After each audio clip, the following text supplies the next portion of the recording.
Good morning student, welcome back with the new topic which is nothing but the application of potentiometer। देखो student, जो हमारा last lecture था उस last lecture में हमने potentiometer के बारे में स्टडी किया था, जिसमें हमने देखा था कि पोटेंशियोमीटर का यूज़ क्यों किया जाता है। साथ ही साथ हमने देखा था कि दो पॉइंट अगर हम कंसिडर करते हैं तो उन दो पॉइंट के अक्रॉस का जो पोटेंशियल डिफरेंस होता है वो कितना होता है उसका भी फॉर्मूला हमने डिराइव किया था और वहीं से हमें क्या मिला था, पोटेंशियल ग्रेडियंट मिला था। क्लियर है। सो आज के इस लेक्चर में हम देखने वाले हैं applications of potentiometer. There are two applications, lots of applications of potentiometer, but in this lecture we studied about the two applications which is nothing comparing EMF of two से, जिसमें दो मेथड्स होती है। एक मेथड होती है हमारी individual method और सेकंड होती है हमारी सम एंड डिफरेंस मेथड। और जो सेकंड एप्लीकेशन होता है वो होता है internal resistance of the cell. जो सेल आपका कनेक्टेड होता है एक सर्किट में, उस सेल के अक्रॉस का जो इंटरनल रेजिस्टेंस होता है उसकी वैल्यू हम कैलकुलेट करते हैं बाय यूजिंग द पोटेंशियोमीटर। साथ ही साथ हम क्या करते हैं, अगर किसी सर्किट में आपके पास अगर दो सेल गिवन हो, सपोज E1 एंड E2, तो उनके सेल को हम कंपेयर करके भी उसको सॉल्व कर सकते हैं। तो उसके लिए हम क्या करते हैं, दो मेथड्स का यूज़ करते हैं। So these are the applications of potentiometer जो हम आज स्टडी करने वाले हैं। तो वो हम स्टडी किसकी मदद से करेंगे, bye using the potentiometer. Clear है। मैंने जो लास्ट लेक्चर था, लास्ट लेक्चर में मैंने आपको बताया था कि वोल्ट मीटर और पोटेंशियोमीटर में क्या डिफरेंस होता है। वोल्ट मीटर हमें कन्वीनियंट वैल्यू देता है, वेयरएज पोटेंशियोमीटर हमें क्या देता है, एग्जैक्ट वैल्यू मेजर करता है किसकी, पोटेंशियल डिफरेंस की। That's why we use the potentiometer. साथ ही साथ मैंने आपको ये भी बताया था कि जो हमारा वोल्ट मीटर होता है वो वोल्ट मीटर क्या है, डिवाइस है which measure the voltage, convenient voltage. ये बात याद रखो। क्लियर है। बट जो भी हमारा पोटेंशियोमीटर है, this potentiometer is a circuit, it is not a device, it is a circuit. और उसी सर्किट का हमने प्राइमरी स्टेप देखा था जब हमने पोटेंशियोमीटर के सर्किट डायग्राम को डिजाइन किया। तब मैंने वहां पे सिर्फ प्राइमरी सर्किट को ही ड्रॉ किया था और मैंने तब आपको बताया था कि जो भी हमारा सेकेंडरी सर्किट है उस सेकेंडरी सर्किट के ऊपर ही उसके क्या है, एप्लीकेशन बेस्ड है। तो जो हम एप्लीकेशन स्टडी करने वाले हैं उसके लिए हम क्या करेंगे, जो हमारा सेकेंडरी सर्किट है उसको हम क्या करेंगे, डिजाइन करेंगे। सो फर्स्ट हमारा क्या है, comparing EMF of two cell. But ये देखने के पहले मैं सिंपल वे में बताती हूँ कि हम कैसे कंपेयर करेंगे। सपोज मेरे पास एक सर्किट है और उस सर्किट में दो सेल है।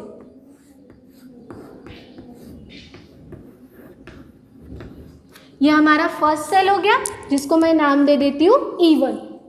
ये और ये हमारा सेकेंड सर्किट हो गया, सॉरी सेकेंड सेल हो गया जिसको हम नाम क्या दे देंगे, E2। अब देखो यहाँ पे क्या रहेगा, पॉजिटिव निगेटिव, पॉजिटिव निगेटिव। मैंने क्या किया है, पॉजिटिव को कनेक्ट किया किसके साथ, पॉजिटिव के साथ। और जो भी दो निगेटिव टर्मिनल है इस सेल के, this two negative terminals is directly connected with the galvanometer. और गैल्वेनोमीटर का यूज हम क्यों कर रहे हैं, to measure the current flowing through the circuit, ताकि वो हमें क्या बताएगा, करंट की वैल्यू बताएगा। ठीक है।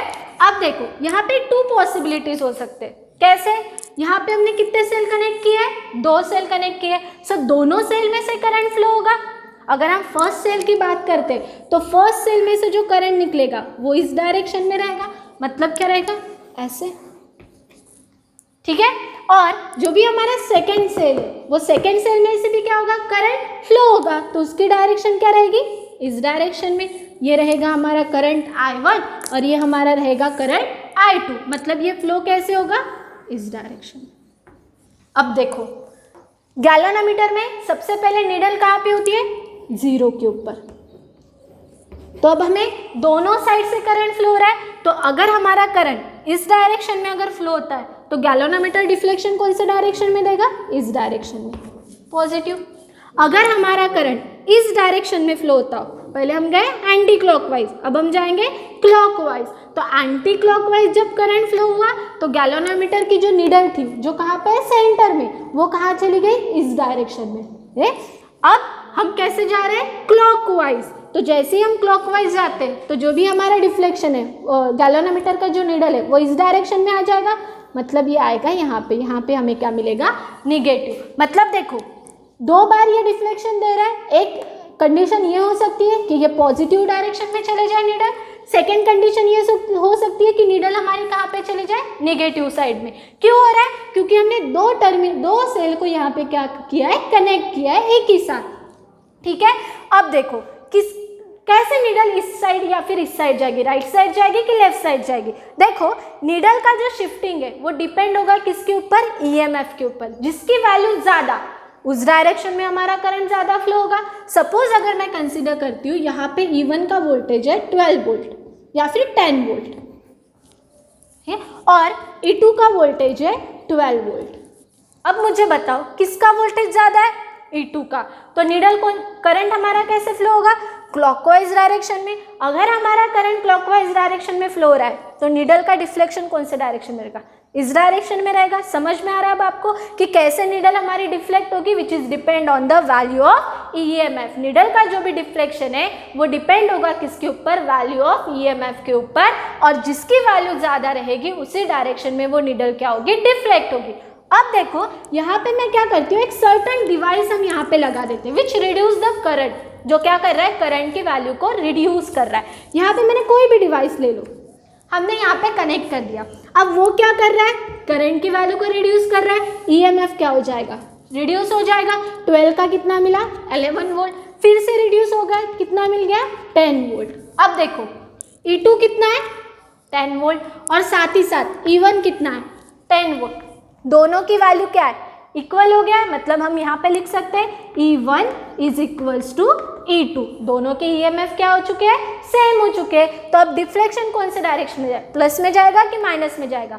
ना ही वो डिफ्लेक्ट होगा प्लस में, ना ही वो डिफ्लेक्ट होगा लेफ्ट साइड में। वो कहाँ पे रहेगा, सेंटर में। क्यों सेंटर में रहेगा, because E1 is equals to E2, और जब आपका E1 is equals to E2 होता है Therefore, there is no current flowing through the galvanometer। इसका मतलब क्या हो गया कि गैल्वेनोमीटर से किसी भी तरीके का करंट फ्लो नहीं हो रहा है। गैल्वेनोमीटर हमें क्या दे रहा है, जीरो डिफ्लेक्शन दे रहा है। जीरो डिफ्लेक्शन क्यों दे रहा है, क्योंकि करंट की वैल्यू क्या है, जीरो। और जब करंट की वैल्यू जीरो कब रहेगी, जब E1 इज इक्वल्स टू क्या रहेगा, E2 रहेगा। ये सो I इज इक्वल्स टू 0, उस टाइम पे जो भी हमारा E होता है वो इक्वल होता है किसके साथ, V के साथ। मतलब जो भी हमारा EMF है वो इक्वल हो गया किसके साथ, पोटेंशियल डिफरेंस के साथ। बट ये कंडीशन कब मिलेगी, when I is equals to 0। उसके लिए I क्या होना चाहिए, 0 होना चाहिए।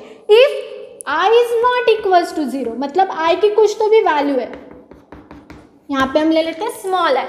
इस टाइम पे क्या होगा, E is not equals to V, V is equals to क्या रहेगा, V रहेगा। ये दोनों सिचुएशन आपको याद रखना है, क्योंकि इसी दो कंडीशन का हम यूज करने वाले हैं for the application of potentiometer. समझ में आया। तो फर्स्ट कंडीशन क्या रहेगी, I इज इक्वल्स टू, जब आपको 0 मिलेगा तो E इज इक्वल्स टू क्या रहेगा, V रहेगा।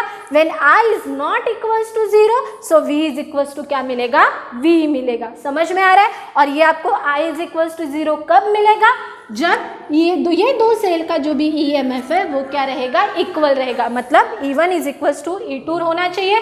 जब आपका E1 बैलेंस हो जाएगा E2 के साथ, दोनों की वैल्यू सेम हो जाएगी, सिर्फ no current flowing through the galvanometer. Galvanometer में से किसी भी तरीके का करंट फ्लो नहीं हो रहा है। सो ये क्या करेगा, it shows the zero deflection, therefore E is equals to क्या हो जाएगा, V हो जाएगा। समझ में आ रहा है। अब यही हम यूज करने वाले हैं कहाँ पे, comparing of EMF of two cell. So condition क्या याद रखनी है, when I is equals to 0, E is equals to V। When I is not equals to I, मतलब समथिंग वैल्यू वहाँ पे प्रेजेंट रहेंगी करंट की, so V is equals to क्या रहेगा, हमारा V रहेगा। और E1 इज इक्वल्स टू क्या हो जाएगा, E2 हो जाए। क्लियर। सो अब हम क्या करेंगे, जो भी हमारी फर्स्ट मेथड है which is nothing but the individual method, उसके बारे में स्टडी करेंगे, और बाद में हम देखेंगे सम एंड डिफरेंस मेथड। तो अब हम क्या करेंगे, इंडिविजुअल जो भी हमारी मेथड है उसका सर्किट हम डिजाइन करेंगे। अब हम देखते हैं इंडिविजुअल मेथड। हमें क्या करना है, कंपेयर करना है। किससे कंपेयर करना है, EMF of the two cell. तो जो भी हमारा सर्किट है वहाँ पे हम क्या कंसीडर करेंगे, दो सेल कंसीडर करेंगे जिसका EMF रहेगा E1 एंड E2। तो सबसे पहले हम क्या करेंगे, सर्किट डायग्राम को ड्रॉ करेंगे। तो ये रहेगा हमारा पोटेंशियोमीटर वायर, क्योंकि हमें जो भी EMF फाइंड करना है वो EMF हमें फाइंड किसकी मदद से करना है, बाय यूजिंग द पोटेंशियोमीटर। तो यहाँ पे रहेगा हमारा सेल, देन रहेगा हमारी की, उसके बाद रहेगा हमारा rheostat.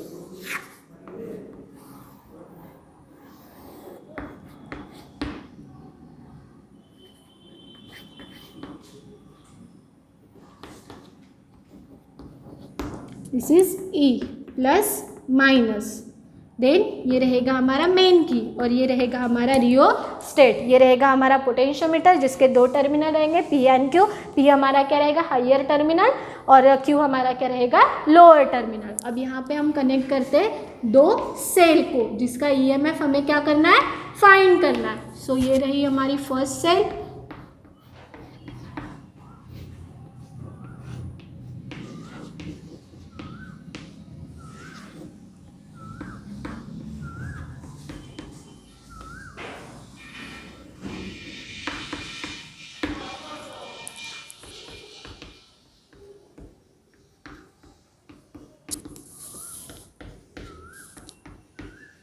so this is the circuit diagram of potentiometer, application of potentiometer, clear है। अब देखो प्राइमरी जो भी हमारा सर्किट है वो एज इट इज है, जैसा हमने कहाँ पे देखा था पोटेंशियोमीटर में देखा था जब हमने उसको स्टडी किया था। ये सिर्फ चेंज क्या हो रहा है, चेंज नहीं हो रहा है, हम एक्सटर्नल सर्किट यहाँ पे डिजाइन करने वाले जिसी के ऊपर क्या है एप्लीकेशन बेस्ड है। क्लियर।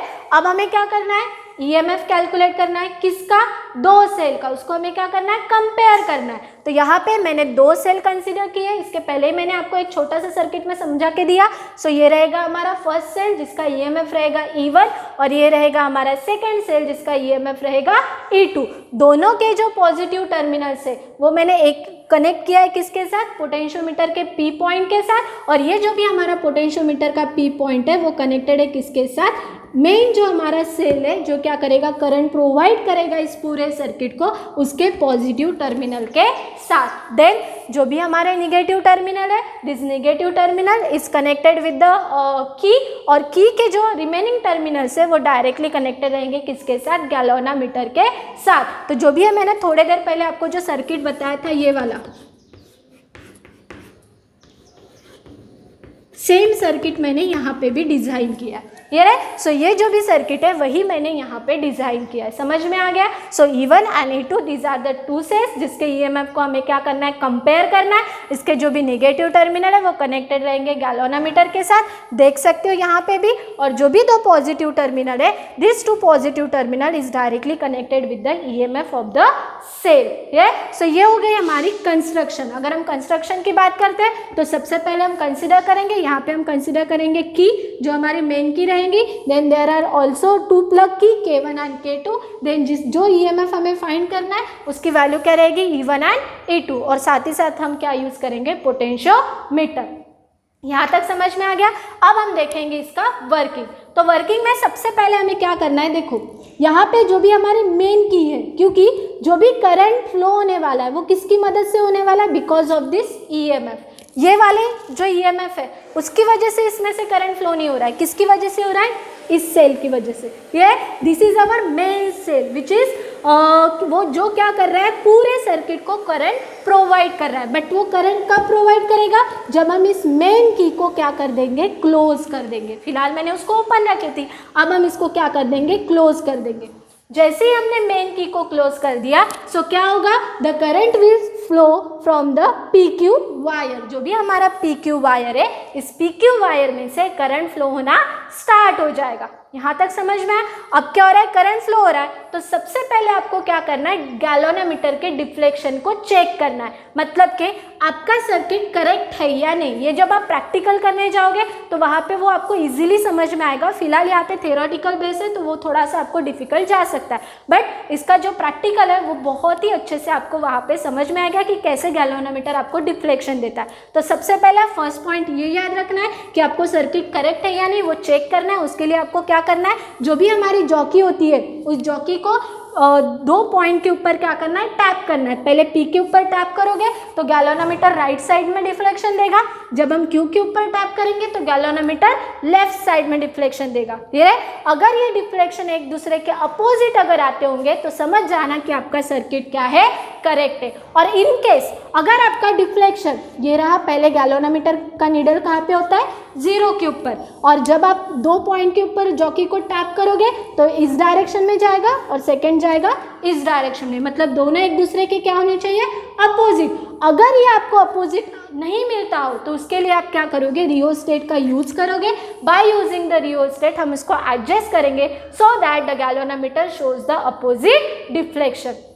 जैसे ही गैल्वेनोमीटर ने आपको अपोजिट डिफ्लेक्शन दे दिया, सो हम यहाँ पे क्या करेंगे, फर्दर प्रोसीजर को स्टार्ट कर देंगे। तो उसके लिए सबसे पहले हमें क्या करना है, जो भी हमारी की K1 है, इसकी K1 को, क्योंकि देखो अभी तक इनमें से करंट फ्लो हो रहा है क्या, नहीं हो रहा है। क्यों नहीं हो रहा है, क्योंकि मैंने K1 और K2 को क्या रखा है, ओपन रखा है। सिर्फ मैंने क्लोज किसे किया है, मेन की को किया है, ये रहे। सो मेन की को क्लोज करने की वजह से सिर्फ करंट ये प्राइमरी सर्किट में से ही फ्लो होगा, करंट सेकेंडरी सर्किट में से फ्लो होगा क्या, नहीं होगा। क्यों नहीं होगा, क्योंकि ये दोनों की हमारे क्या है, ओपन है। तो फर्स्ट स्टेप आपको क्या करनी है, यहाँ पे मैं लिखूंगी स्टेप 1।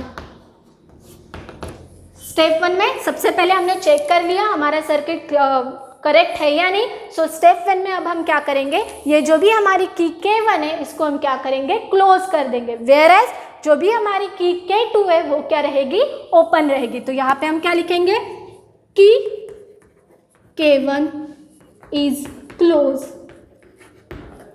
एंड की K2 cap open.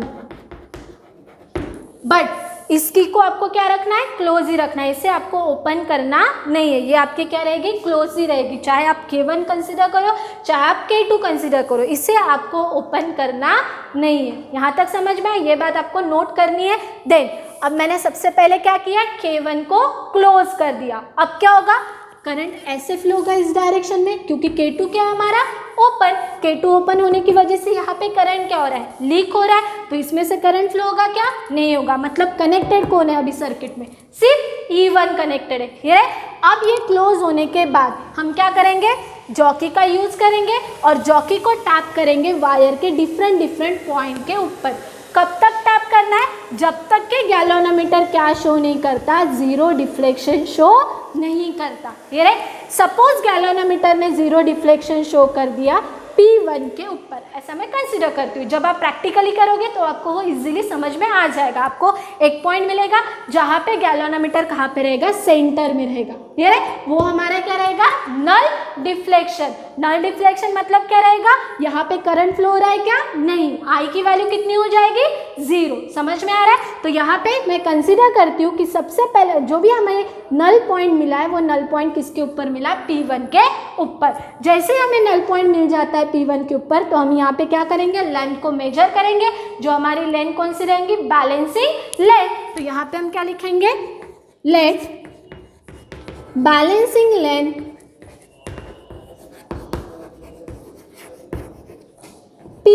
P1 is equals to कितना रहेगा, L1। मतलब P से लेके P1 तक जो भी हमारी लेंथ है वो लेंथ कितनी रहेगी, L1। ये रहे।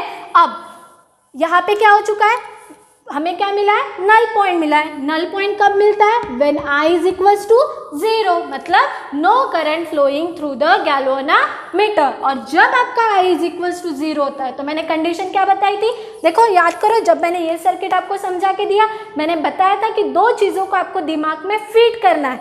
When I is equals to 0, E is equals to V, ये रहे, and when I is not equals to 0, then V is equals to V। अभी फिलहाल इस कंडीशन का हम यूज़ नहीं करने वाले, क्योंकि इसकी हमें कोई भी ज़रूरत नहीं है। बट जब हम इंटरनल रेजिस्टेंस फाइंड करेंगे तब हम इस कंडीशन का यूज़ करेंगे। सो ये दोनों कंडीशन आपको नोट करके रखनी है, या फिर आपको आपके बुक में लिख के ही रखनी है। समझ में आया। सो यहाँ पे अब हमें क्या मिल चुका है, I is equals to 0। I is equals to 0 क्यों मिला है, क्योंकि यहाँ पे हमें नल पॉइंट मिला है, where the galvanometer show does not show any deflection। ये रहे। So I is equals to क्या हो गया, 0। और जब I इज इक्वल्स टू 0 होता है तब E इज इक्वल्स टू क्या होता है, V। तो यहाँ पे हम क्या लिखेंगे, therefore E1 is equals to क्या रहेगा, VP1। मतलब के ये V क्या रहेगा, हमारा potential difference between the two point, जो हमारे दो पॉइंट कौन से है, P से लेके P1 तक। ये रहे। But according to the principle of potentiometer, जो मैंने आपको लास्ट लेक्चर में ही समझा के दिया, अगर वो आपने देखा नहीं है तो सबसे पहले आपको वो लेक्चर पूरा देखना है।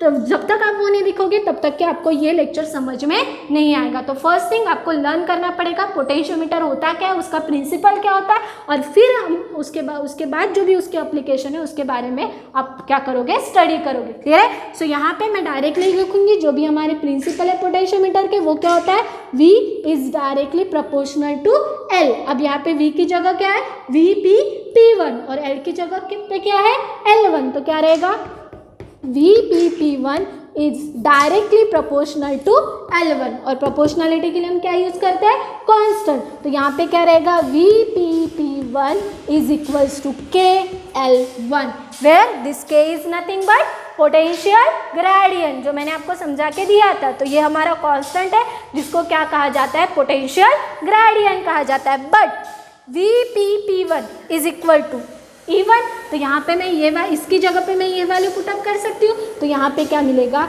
E1 is equals to KL1, इसे हम दे देंगे इक्वेशन नंबर 1। तो ये रहेगी हमारी फर्स्ट स्टेज। समझ में आ रहा है। अब हम देखेंगे इसकी सेकेंड स्टेज। चलो, अब हमें E1 की वैल्यू मिल चुकी है। E1 इज इक्वल्स टू कितना मिला हमें, KL1। अब हम किसकी वैल्यू फाइंड करेंगे, E2 की। सो E2 की वैल्यू फाइंड करने के लिए E1 में मैंने क्या किया था, K1 को क्लोज किया था और K2 को ओपन रखा था। अब हम उल्टा कर देंगे।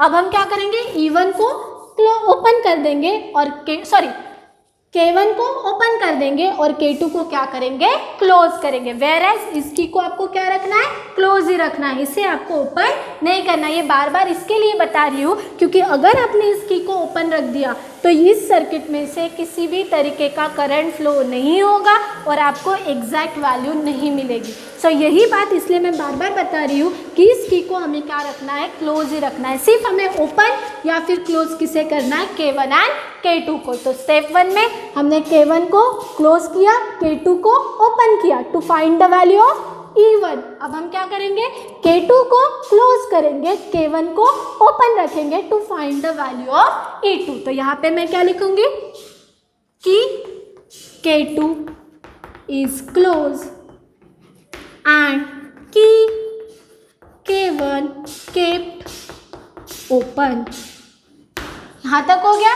और फिर से हम क्या करेंगे, जो भी हमारी जॉकी है उस जॉकी को हम क्या करेंगे, डिफरेंट पॉइंट के ऊपर टैप करेंगे। क्लियर है।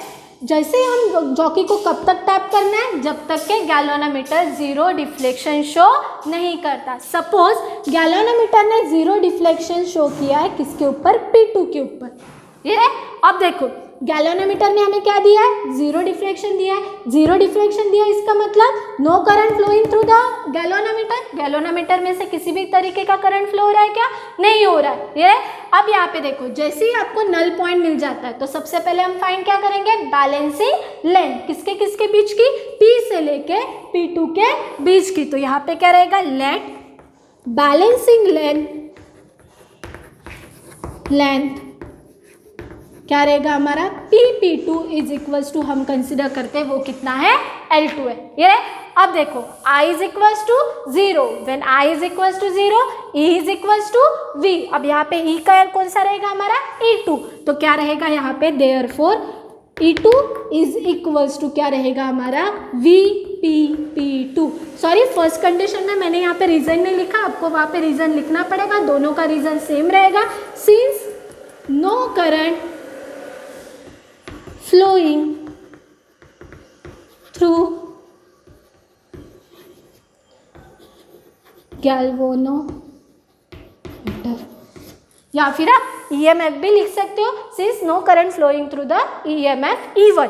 पहले कंडीशन में रहेगा EMF E1 में से किसी भी तरीके का करंट फ्लो नहीं हो रहा है, तो हम वो कंडीशन लिखी थी E1 is equals to VPP1। अब यहाँ पे E2 में से किसी भी तरीके का करंट फ्लो नहीं हो रहा है। क्यों नहीं हो रहा है, क्योंकि galvanometer shows the zero deflection. तो कंडीशन क्या रहेगी, E2 is equals to VPP2। तो ये आपको वहाँ पे लिख लेना है। समझ में आया। अब देखो ये मिल चुका है, but according to the principle of potentiometer वो क्या होता है, V is directly proportional to L। अब V की जगह क्या रहेगा, VPP2 is directly proportional to L2।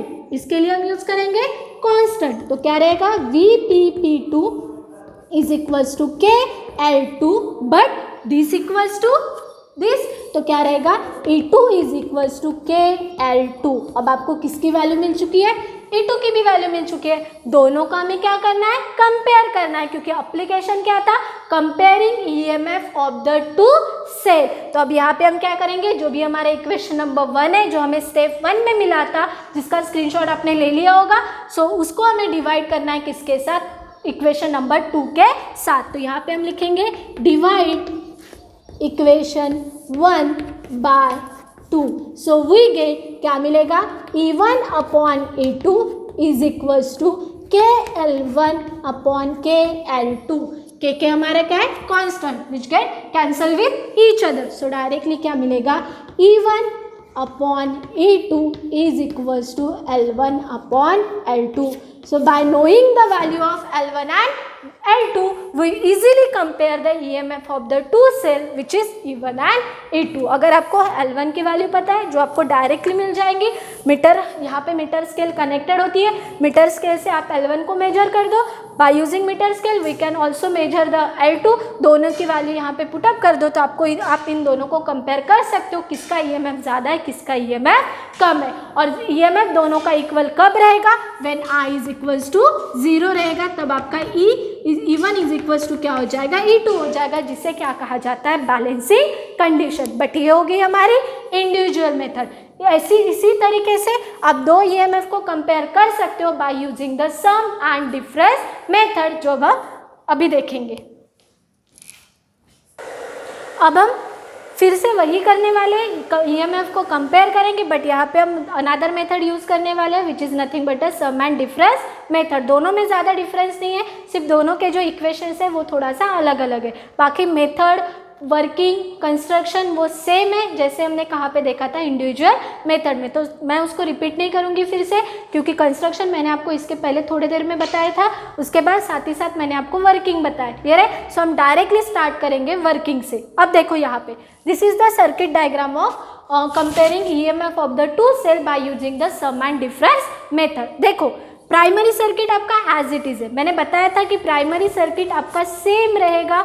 आप कोई भी एप्लीकेशन ले लो जिसमें प्राइमरी सर्किट क्या रहता है, सेम रहता है, सिर्फ चेंज हमारा क्या होगा, सेकेंडरी सर्किट। वहाँ पे मैंने 2 की का यूज़ किया था, जिसको मैंने कनेक्ट किया था किसके साथ, 2 EMF के साथ, जिसको हमें क्या करना था, कंपेयर करना था। अब यहाँ पे 2 की जगह मैंने कितने की यूज़ की है, 4 कीज, जो आपको दिख रहे होंगे यहाँ पे ABCD, क्लियर है।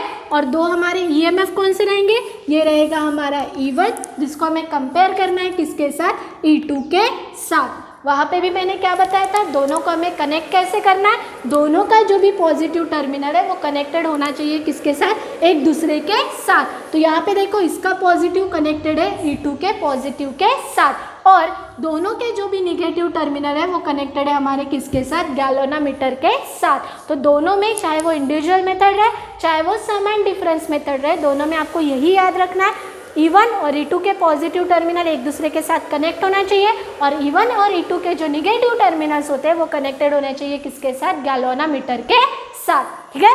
अब यहाँ पे देखो वर्किंग में फर्स्ट स्टेप हम क्या करेंगे, वहाँ पे हमने क्या किया था, इस की को क्लोज कर दिया था पूरे स्टेप के लिए, चाहे वो स्टेप 1 रहे, चाहे वो, मैंने आपको जो वर्किंग है वो स्टेप वाइज सिंप्लीफिकेशन करके दिया ताकि वो आपको इजीली समझ में आए। अब यहाँ पे भी मैं उसको उसी टाइप में लिखने वाली हूँ, स्टेप 1 एंड स्टेप 2। उसके लिए सबसे पहले हमें क्या करना है, इसकी को क्लोज करना है। जैसे ही आप इसकी को क्लोज कर देते हो तो ये जो भी हमारा EMF E है वो क्या करेगा, करंट प्रोवाइड करेगा पूरे सर्किट को। जैसे ही करंट प्रोवाइड हो गया, मैंने इसको ओपन रखा है फिलहाल के लिए, तो सबसे पहले हम क्या करेंगे, जॉकी को टैप करेंगे और देखेंगे कि गैल्वेनोमीटर दोनों भी डायरेक्शन में डिफ्लेक्शन दे रहा है कि नहीं। जैसे ही गैल्वेनोमीटर में दोनों डायरेक्शन में डिफ्लेक्शन दे दिया, हम समझ जाएंगे कि हमारा सर्किट क्या है, करेक्ट है करके। अगर वो नहीं देता होगा तो आपको एडजस्ट करना है किसे, रियोस्टेट को। By with the help of rheostat आप उसको एडजस्ट कर लो, आपको डिफ्लेक्शन अपोजिट डायरेक्शन में मिल जाएगा। जैसे ही हमें डिफ्लेक्शन अपोजिट डायरेक्शन में मिलता है तो हम फर्दर प्रोसीजर करेंगे, क्लियर है। तो उसके लिए सबसे पहले हम क्या करेंगे, अब हमें किसकी वैल्यू निकालनी है, E1 की।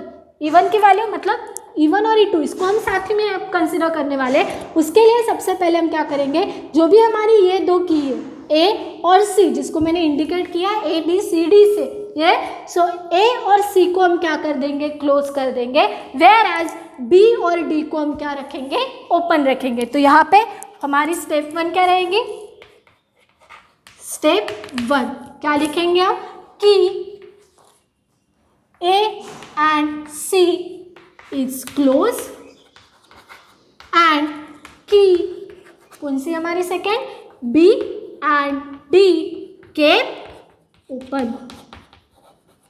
ठीक है, जैसे ही आप इसको क्लोज कर देते हो, अब हम उसके बाद क्या करेंगे, जो भी हमारी चौकी होती है which is connected to the galvanometer, उस चौकी को हम क्या करेंगे, इस पोटेंशियोमीटर वायर के ऊपर टैप करेंगे। ठीक है, टैप कब तक करना है, जब तक कि गैल्वेनोमीटर जीरो डिफ्लेक्शन शो नहीं करता। अब मैं कंसिडर करती हूँ कि गैल्वेनोमीटर ने जीरो डिफ्लेक्शन शो किया है पॉइंट P1 के ऊपर, मतलब हमें क्या मिल चुका है, नल डिफ्लेक्शन मिल चुका है। जैसे ही हमें नल डिफ्लेक्शन मिलता है, हम क्या मेजर करते हैं, लेंथ मेजर करते हैं, किसके बीच की, P से लेके P1 के बीच की। तो यहाँ पे हम फर्स्ट पॉइंट क्या लिखेंगे, देयरफॉर लेट बैलेंसिंग लेंथ क्या रहेगा, TP1 is equals to L1।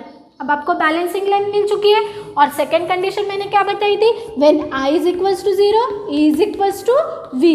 जब गैल्वेनोमीटर में से किसी भी तरीके का करंट फ्लो नहीं होता, करंट की वैल्यू कितनी होती है, 0, तब E इज इक्वल्स टू क्या होता है, V होता है। बट यहाँ पे अब हमने कितने की अटैच किए, 4 की, और 4 की में से 2 की हमने क्या किए, क्लोज किए। तो अब देखो यहाँ पे ऐड करना है कि सब्ट्रैक्ट करना है E1 और E2 को, तो कैसे डिसाइड करेंगे, देखो E1 का जो पॉजिटिव टर्मिनल है वो ऐसे जाएगा, C के पास आएगा। ठीक है, C में से कहाँ पे जाएगा, E2 की तरफ जाएगा। तो E2 का फर्स्ट टर्मिनल कौन सा आ रहा है, पॉजिटिव आ रहा है। इसका मतलब जो भी E1 का पॉजिटिव टर्मिनल है वो कनेक्टेड है किसके साथ, E2 के पॉजिटिव टर्मिनल के साथ। मतलब आपको ये सिचुएशन मिल रही है।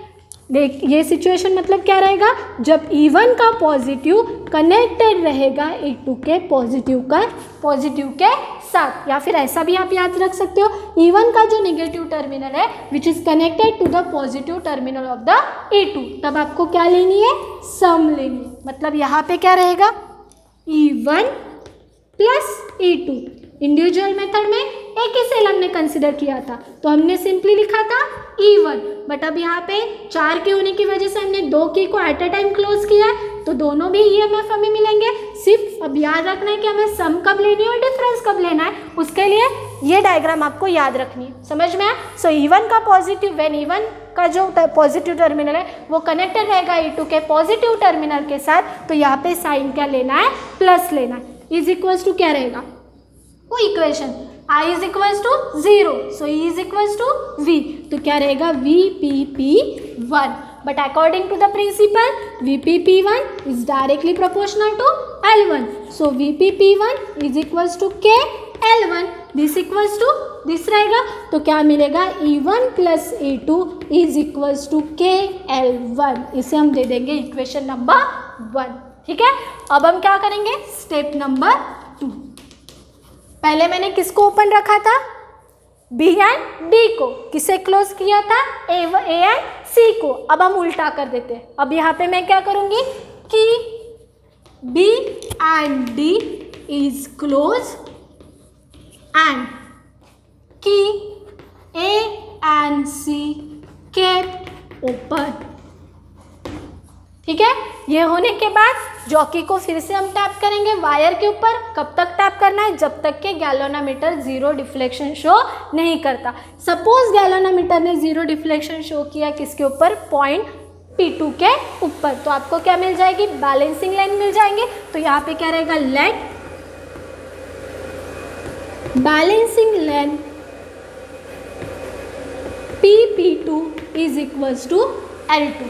ठीक है, जैसे ही गैल्वेनोमीटर जीरो डिफ्लेक्शन शो करता है, इसका मतलब क्या होता है, no current flowing through the galvanometer. और अगर गैल्वेनोमीटर में से किसी भी तरीके का करंट फ्लो नहीं हो रहा है, तो इज इक्वल्स टू क्या होता है, V होता है। अब देखो यहाँ पे हमने किससे क्लोज किया है, B एंड D को। तो अब हम स्टेप वाइज जाएंगे। यहाँ का निगेटिव टर्मिनल ये जाएगा B के पास, B नीचे आएगा, फिर रिटर्न जाएगा, फिर यहाँ पे आएगा, तो E2 का उसको क्या मिल रहा है, नेगेटिव टर्मिनल मिल रहा है, फिर से ये किसके पास आएगा, इस जंक्शन के पास, फिर जाएगा डी में से और फिर जाएगा गैल्वेनोमीटर के साथ। मतलब क्या हो रहा है, इसका जो भी यहाँ पे देखो, इसका जो निगेटिव टर्मिनल है E1 का वो कनेक्टेड है E2 के निगेटिव टर्मिनल के साथ। जब E1 का निगेटिव टर्मिनल कनेक्टेड रहेगा E2 के निगेटिव टर्मिनल के साथ तो दोनों के बीच में साइन क्या रहेगा, माइनस, ठीक है।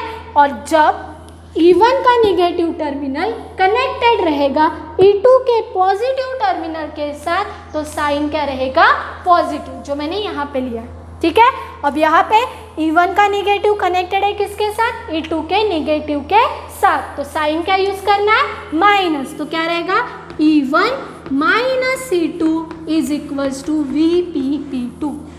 फिर से वही principle, VPP2 directly proportional to L2, VPP2 is equals to K L2 but this equals to this, तो क्या हो जाएगा E1 minus E2 is equals to K L2, equation number 2।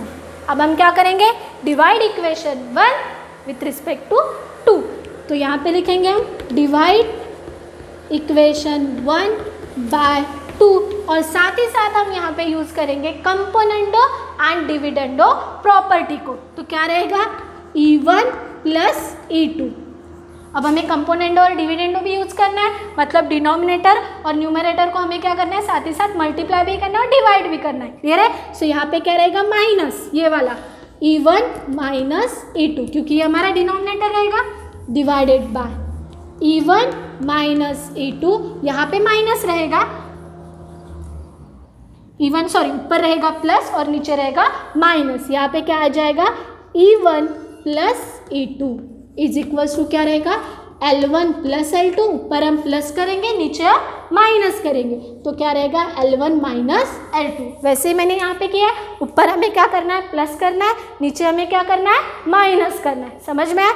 अब देखो यहाँ पे E2 गए कैंसल और यहाँ पे E1 गए कैंसल, तो यहाँ पे क्या मिलेगा हमें, टॉइस E1 डिवाइडेड बाय, यहाँ पे हमें क्या मिलेगा, टॉइस E2, सॉरी यहाँ पे रहेगा हमारा प्लस, मतलब ये वाला सॉरी ये वाली जो वैल्यू है वो हमारी एज इट इज़ रहेगी, तो यहाँ पे आ जाएगा प्लस, तो क्या रहेगा twice E2 is equals to L1 plus L2 divided by L1 minus L2, 2 गए कैंसल, तो क्या मिलेगा हमें, therefore E1 upon E2 is equals to L1 plus L2 divided by L1 minus L2। So this is the second method to use which is used to find the value of E1 and E2। सो आप दोनों भी method का use कर सकते हो, चाहे आप individual method use करो to compare the EMF of the two से, या फिर साथ ही साथ आप यूज़ कर सकते हो सम एंड डिफरेंस मेथड। दोनों भी